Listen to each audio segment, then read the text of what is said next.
Hey,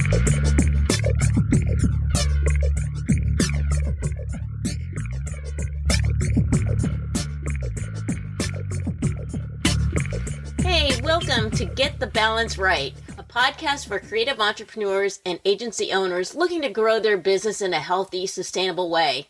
I'm Heather Zeitzwolf, CPA. I serve this community with coaching, profit advising, and virtual CFO services.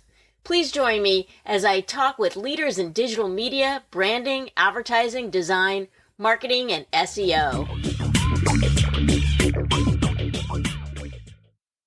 Hey there, and welcome to my podcast. Thanks for joining in. On today's show, we have Julie Fry. She's what I would call a matchmaker for podcasts. She hooks up people who have podcasts with people who want to be on podcasts. She makes it happen. Who would have thought years ago that this would be a thing? But it is. I mean, who would have thought that podcasts would have been around? But anyways, yeah. So a matchmaker of podcasts. If you are looking to get onto a podcast, or you have a podcast and you need guests, well, Julie Fry is the person for you. Now, here's my conversation with Julie Fry. Hey, Julie, welcome to my podcast. Thank you so much, Heather. I'm honored to be invited. Thank you. Can you tell the audience just a little bit about yourself and how you got into this whole podcasting thing? So, I'll tell a little bit of my backstory about how I got to be here. My previous business, which I sold in January, is a networking organization for women balancing entrepreneurship and motherhood. And it's called Business Among Moms. So I started that, I bought that business actually 7 years ago. And it was a blog. I bought it as an exit strategy from my previous corporate job. And I was lured by the idea of passive income and not having to wake up to an alarm clock and getting to spend more time with my kids. So I ran that business as a blog for about a year and found that I suck at, at just blogging. I'm an extrovert, and so I need that human interaction to bring me joy and feel like I'm really contributing. So I pivoted that company to be more events driven. So we hosted live events throughout the Seattle area, and then I would partner with other women in cities across the country to do similar events where we'd bring entrepreneurial moms together and, learn about running a successful business, learn about each other's businesses, support each other. So it was a great networking organization. I loved it. We did a big annual conference every year. At the end of last year's conference, which would have been in May 2019, I think I just burned out, and the business had a lot of moving parts. I had a team, but there was a lot that was required of me to kind of keep everything moving forward. And I actually fell into a very dark, deep depression last summer. It was, I turned 50 last year. And I think my personality is very type A and very goal oriented. And I'm always like, okay, what's the next thing? What's the next thing? And I just sort of burned out. Took a long time to kind of get right through counseling and medication and finding the right fit, and started to get out of that dark place. Realized that I needed to sell the business, that I was no longer able to run it, or kind of a combination of not being able to run it and no longer interested in running it. So fortunately, one of my chapter leaders wanted to take it on. So it's now being run by Debbie Laughlin Johnson, who's down in Texas. So I thought that maybe I just needed a job to kind of get me out of this funk that I was in. So I took a job with a startup, really cool startup that does online resources for twice exceptional kids. Came on as the director of operations, and within 2 weeks realized, what am I doing? I've worked for myself for too long. I can't work for somebody else. And she needed a different kind of skill set in reality for the position. So it wasn't a good fit on either side. So amicably parted ways at the end of February, right when COVID was starting to heat up, and seeing that my kids were going to do online learning. They're 11 and 13. So, they're fairly capable, but it's a big transition. So I thought, I'm just going to chill and not do anything for a little while. So in that space of just being and not having other things to distract me, I kind of remembered what it was that I loved so much about BAM, or Business Among Moms, and it was making connections for people. I love connecting people. It brings me great joy. I would do it for free. Then as I had this recollection, I was listening to a podcast. And I had been listening to a lot of podcasts on like Buddhism and how to be happier, just all sorts of things. I had a little light bulb go off that was like, I wonder if I could connect people to podcasts and help small business owners, because I was also really worried about what was going to happen to small businesses during this time. So I thought, well, they can't speak to, get their visibility out there. They're going to be financially a little bit tighter because of all the unknowns. Podcast guesting is free. You can do it from your own home. I was like, I'm going to give this a try. So I guinea pigged a couple of my friends to see if I would like it and if I would have success with it. And I did. So I started this business. So I'm about 3 months in now, and I love it. I absolutely love it. I'm 51, and I know that there is something about turning 50 that is it's a weird time. Your body is going through changes. For sure. Mm-hmm. I also had a realization that I needed to make some changes in my life as well. And I found that it was time for me to become an entrepreneur. Definitely had an effect on me as well. So for creative entrepreneurs mm-hmm. that are out there, should they be thinking about being on a podcast? And should that be like part of their marketing strategy for themselves and for their firm? Well, I think absolutely. There's a lot of benefits in terms of podcast guesting to get your message out there. I am a big believer in storytelling, and a lot of creative entrepreneurs are great storytellers. They have amazing stories to share. And that's really how audiences connect with you. We do business with people that we know, like, and trust. And when you're in somebody's ear for 30 to 45 to 60 minutes, they really get a sense of who you are, whether it's in your ear or listening on your smart speaker. It's just a wonderful way to make a connection with your ideal clients. Podcast listeners are a very engaged bunch. Many times they will listen to the show on the day that it's released. They're invested in the host. And because of that, when the host brings on a guest, that trust factor automatically transfers on to the guest, that they automatically trust you. So then it's a question of, are they going to like you and are they going to connect with you? Not everybody will. Let's just say it's a really small podcast that you're on and there's 50 people who listen to an episode a week. That's 50 people that, could be your target audience or your ideal client. So it's really, really an amazing and kind of underutilized way in terms of my feeling of an important part of people's marketing strategies. Hey there, this is Heather. I hope you're enjoying the podcast. And if you are, if you wouldn't mind, please hit the subscribe button now. That way you'll never miss an episode. All right, now back to the podcast. Do you have any tips for people that are considering being on a podcast, but they have no public speaking skills whatsoever? Well, I would encourage them to first shift their mindset, because it is not speaking. It's having a conversation, just like you and I are having now. I'm looking at you in the eyes, I'm trying to make it so that it's as much like a conversation as possible, because people don't like to be talked at. I mean, think about when you've gone to a speaking engagement and the speaker goes up on stage and just blah, blah, blah, blah, blah. They're a talking head. That's not interesting or engaging to listen to. People like to listen to conversations. So I would encourage anybody who has some mindset issues or fear around that to think of it as having a conversation with another person.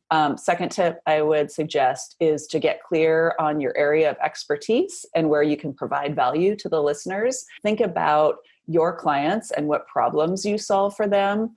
That's your interview topic. So for me, I help busy entrepreneurs with podcast guesting that don't feel like they don't have the time. That's how I help them. Those are just a few tips on getting yourself in the right space and doing some prep before podcast guesting. There's a whole list of other ways I work with my clients to get them prepared, but those are the big ones. How does a person even get booked onto a podcast?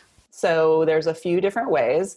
You can work with an agent or an agency, and the way that that works is they connect with you to get a picture of what your area of expertise is, what potential interview topics you have. They come up with kind of your marketing piece, which like I use a one sheet for my clients that has their bio, any previous podcast guest appearances that they've had, a list of potential interview topics, and a list of potential interview questions. And then the podcast agency or agent will then do all of the show research and actual outreach on your behalf. So it's a great way for somebody that wants to be on podcasts and values that goal in that they have more money than time to achieve it. The other way is to do it yourself, and absolutely anybody can do it themselves. It is just a matter of knowing how to come up with your interview topics, knowing how to do outreach or being comfortable doing the outreach, and following up. That is probably the biggest piece, that you cannot just expect to send one email to a podcast host you don't know and expect to get a yes. You need to have a follow-up system in place, which is something that we do for our clients. The other way is to tap into your personal network. So that's something that I always tell clients and people I do strategy sessions with is you're just, one step away from a potential podcast host, even if you don't know any in your network. You could craft an email saying, hey, I help entrepreneurs do X. So I help creative agencies, in your case, get a handle on their finances and grow their profitability. Would you know any podcast hosts that would be interested in having me on as a guest?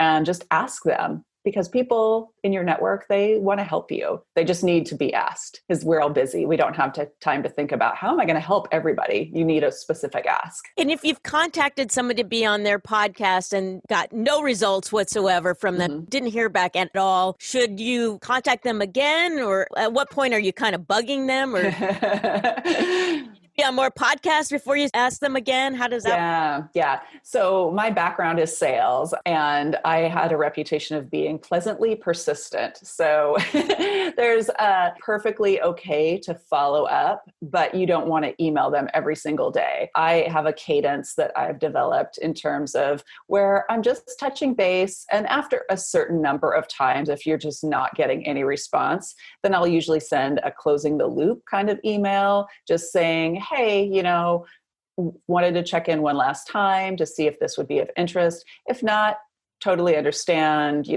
best wishes, continue doing the good work you're doing with your show. Hey there, this is Heather. Besides being a podcast host, I'm also a CPA and profit advisor. I help creative agencies grow in a sustainable manner. Right now, I'm offering a complimentary healthcare check of your business. So if you go down to the show notes, you'll see a link and you can sign up. All right, now back to the show.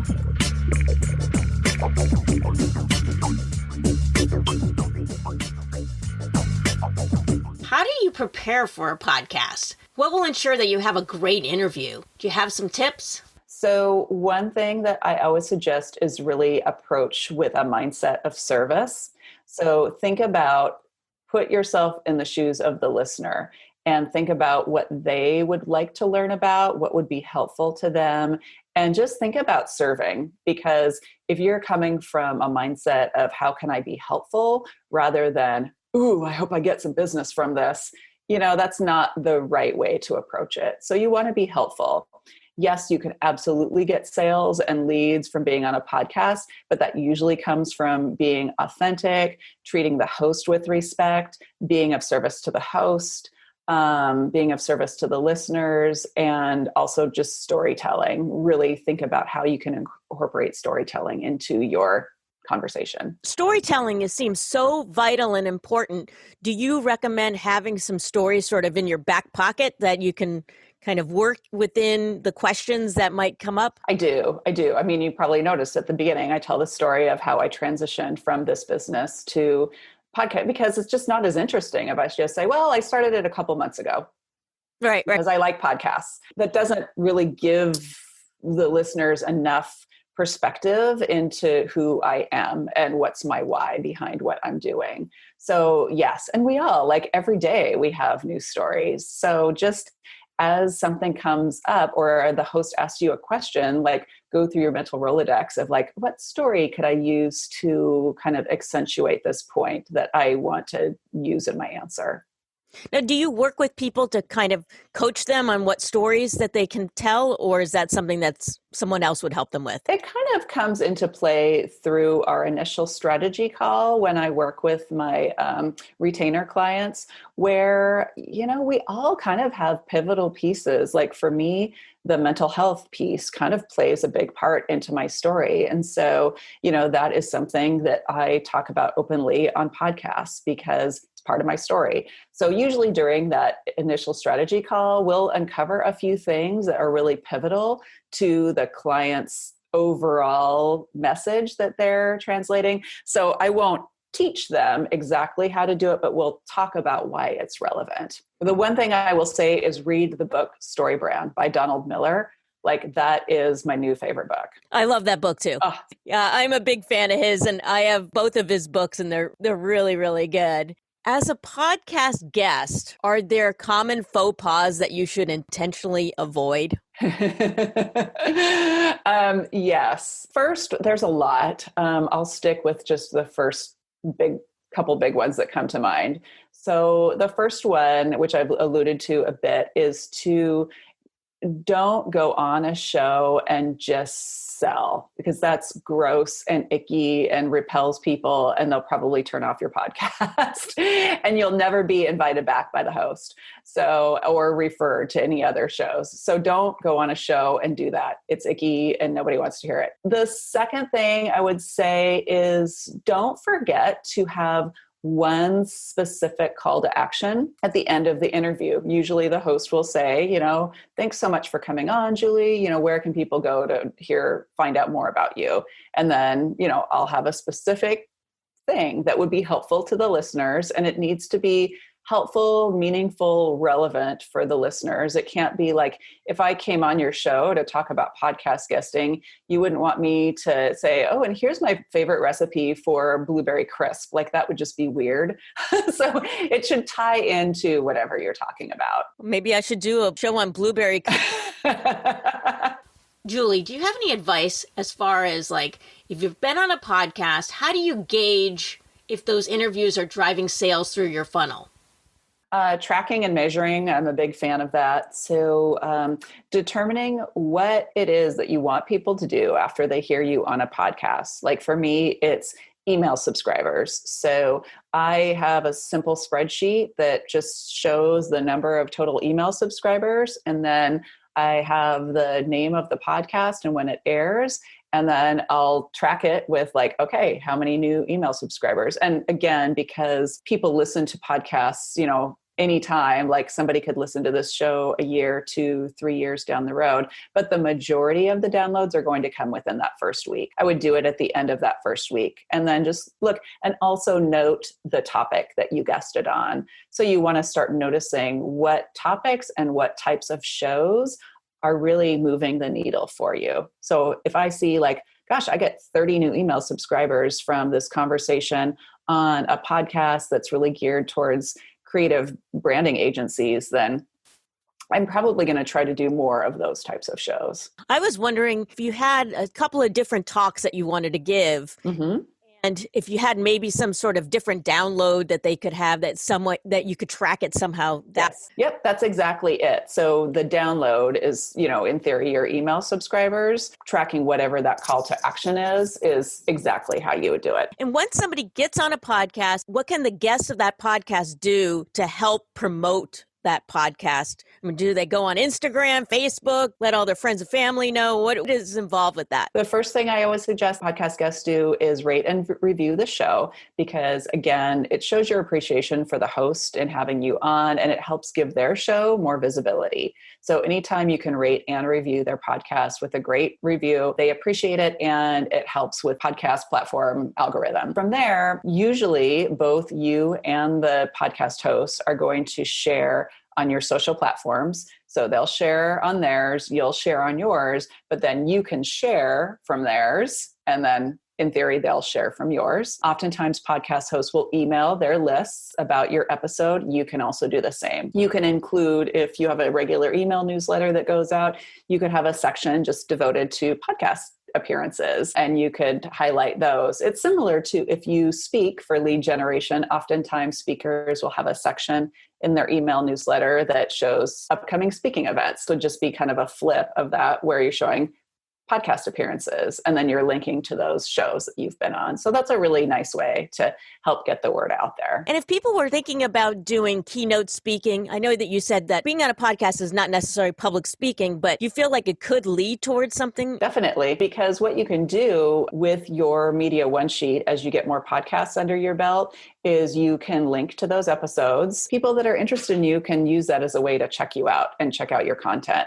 And a lot of podcast shows are now also streaming this interview on YouTube, or they'll put the video on YouTube too. So people can get a sense of you, they can see you, they can hear you, they can check you out without actually having to have heard you speak. For those that want to get into podcasting, being a guest, or maybe even a host, but they're nervous about it, are there things that they can do to sort of get themselves more comfortable with being on a podcast, besides like talking to a mirror, talking to their cats, pretending they're on a show? Yeah, that is a great, because I think we all have that fear of, oh, my voice sounds terrible. The first time I was ever on a podcast in 2014, I was excited to have been asked. I didn't have any goal or what I wanted to have as far as an outcome. I was just excited to be on it.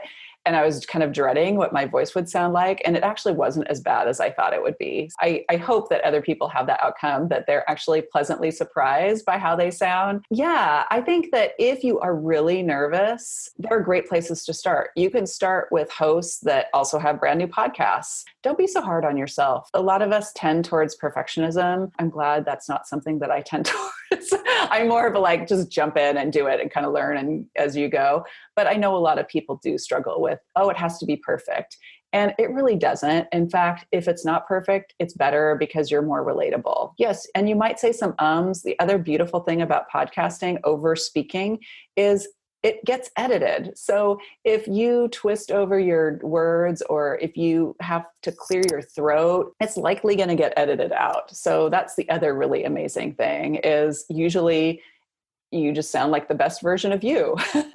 Being that I've been doing some podcast editing, I've noticed that the waveform of my ums are the same. So I can, oh, funny. I think I'm going to be saying pretty soon. People want to work with you, Julie. How do they get a hold of you? Where should they go to learn more about you? Yes, thanks for asking, Heather. So my website is Your Expert Guest, and on the main page of the website, there's a quiz. Could you leverage podcast guesting to grow your visibility? So it's about a 2-minute quiz. The end of that, there's an opportunity to have a free chat with me just to review your quiz results and talk to you about what that would look like for you to be a podcast guest. Fun. Quizzes are always fun. I know. I love a good quiz, especially when they're short. Julie, thank you so much for being on my show. It was a delight. Thank you. It was so fun. I love, love, love talking about podcast guesting. Thank you so much, Julie. Hey, this is Heather. Thanks so much for listening to the podcast. If you found value in the show, I'd really appreciate it if you gave me a rating on iTunes, or just simply tell a friend about it. And if you're interested in learning more about my profit advising and coaching, please set up a discovery call by using the link in the show notes. All right. Thanks so much, and see you next time.